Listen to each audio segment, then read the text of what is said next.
বলো?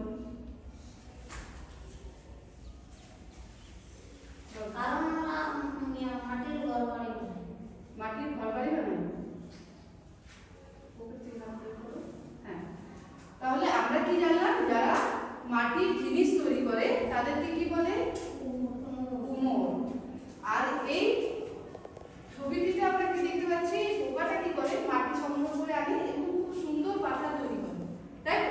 তাহলে কুমোরটা যেমন একটি মাটির ডেলাকে, হ্যাঁ বসে, কুমোরটা যেমন একটি মাটির ডেলাকে সুন্দর রূপ দেয়, সুন্দর কলসি বা আরো বিভিন্ন জিনিস তৈরি করে, ঠিক সেরকম এই পোকাটিও একটি মাটির ডেলাকে তার যে বাসাটা নির্মাণ করে সেটা কিন্তু খুব সুন্দর কুঠুরির মতো হয়, এগুলোকে কুঠুরি বলা হয়। ঠিক আছে, তাহলে আজকে আমরা